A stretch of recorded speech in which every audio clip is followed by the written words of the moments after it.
नमस्कार मित्रों, आप सभी को मालूम होगा कि अभी जो मास चल रहा है वो अधिक मास है, अधिक आश्विन मास। अपने शास्त्रों में बताया गया है कि हर 3 साल के बाद अधिक मास आता है। सूर्य संक्रांति 12 होती है, लेकिन जिस मंथ में संक्रांति नहीं मिलती है वो मंथ अधिक मास मलमास कहलाता है। और अधिक मास में शास्त्रों में बताया कि अधिकस्य अधिकम फलम, जितना ज़्यादा दान पुण्य धर्म जितना ज़्यादा हम करेंगे उतनी धर्म की पुण्य की वृद्धि होगी। और विशेष में हम आज आपको बताने जा रहे हैं कि अधिक मास में अधिक कृष्ण पक्ष, शुक्ल पक्ष और कृष्ण पक्ष 2 पक्ष होते हैं। और कृष्ण पक्ष की जो नवमी है माने रविवार, अधिक आश्विन कृष्ण नवमी रविवार 11 अक्टूबर 2020, ये रविवार, ये तारीख, ये वार आप नोट कर लो, क्योंकि इस साल का 2020 में हमने अनेक संकट देखे हैं, लेकिन ये दिन ऐसा है कि हर संकट में से हमको बाहर लेके जाएगा। तो 11 अक्टूबर 2020 रविवार नोट कर लो अपने डायरी में, कैलेंडर में, दिलो दिमाग में, मोबाइल में, क्योंकि ये दिन मैंने बताया कि साल का सबसे बढ़िया दिन है।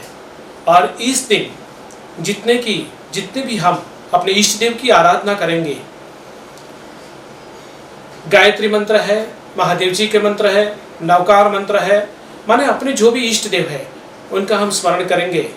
जैसे हम लोग रोजिंदा पूजा पाठ करते हैं, दिया धूप करते हैं, लेकिन इस दिन का महत्व इतना विशेष है कि इस दिन अगर हमने एक नवकार वाली माने एक माला गायत्री मंत्र की, या महादेव जी या तो प्रभु पार्श्वनाथ की अगर एक माला हमने की है तो 100 माला बराबर उसका फल मिलता है।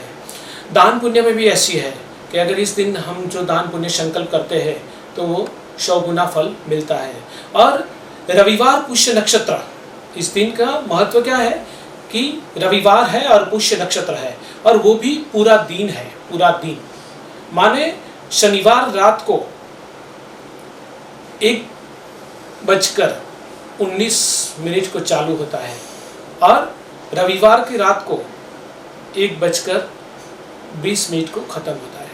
माने ये पूरा 24 घंटे का ये पुष्य नक्षत्र और रवि योग का ये समन्वय है। तो इस दिन का माने प्रातः काल,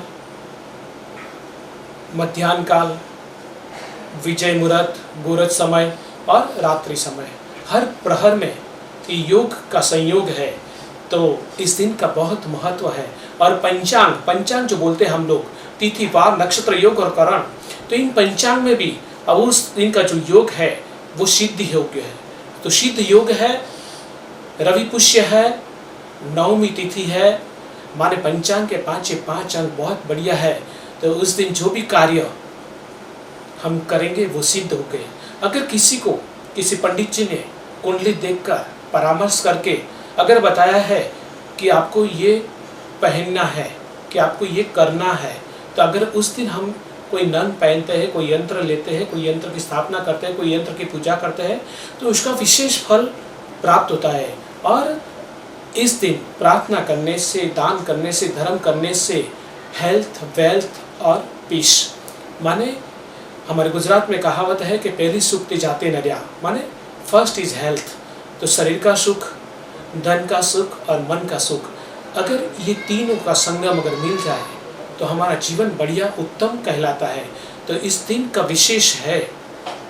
पुनः मैं आपसे निवेदन करता हूँ कि अधिक आश्विन मास कृष्ण पक्ष की नवमी तिथि रविवार, तारीख 11 अक्टूबर 2020, इस समय रविवार भी है कुदरत, और रविवार को अपने पास कुछ काम बहुत कम होता है। तो विशेष करके हम परिवार के साथ बैठ के कुछ दया दान धर्म कर सकते हैं, तो उससे घर में भी शांति रहेगी, व्यापार में भी शांति रहेगी।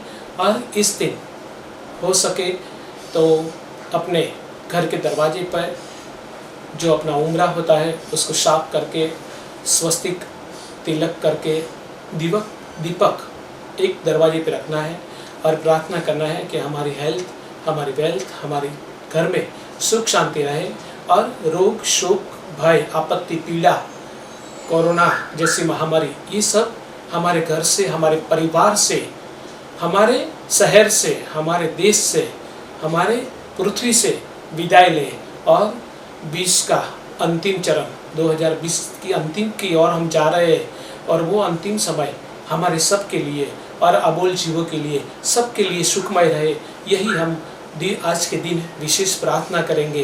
तो पुनः निवेदन है, मेरा ये वीडियो आप अपने दोस्तों तक, अपने परिवार के सदस्यों तक, अपने व्हाट्सएप में जितने भी हैं नंबर उनको आप फॉरवर्ड करेंगे और उनको भी आगे बताएंगे कि हमारी ये चैनल सब्सक्राइब करो, लाइक करो। और अगला जो एपिसोड हम आपको बताएंगे उसमें नवरात्रि का महत्व क्या है, घटस्थापन करना है, कैसे करना है, कौन से मुहूर्त में करना है, क्या है, पूरा विवरण उसमें बताएंगे। लेकिन आप इसलिए हमारे परिवार के सदस्य बने, यूट्यूब पर जाके गायत्री पंचांग के नाम पर आप मोहर लगाओ तो आपको ऐसी पूरी जानकारी, शास्त्रोक्त जानकारी आपको मिलती रहेगी। तो पुनः निवेदन है, 11 अक्टूबर 2020 रविवार, इस साल का सबसे बढ़िया दिन, इस साल का सबसे बड़ा दिन। तो उस दिन जितना हो सके इतना दया दान धर्म करना है, अबोल जीवों की सेवा करनी है, गायों को घास खिलाना है, गरीबों को रोटी, और हो सके तो मंदिरों में या आसपास में जो भी आपके अगल बगल में कोई पंडित रहते हैं तो उनको सीधा पहुंचाओ, तो उससे भी आपको पुण्य की वृद्धि मिलेगी। नमस्कार।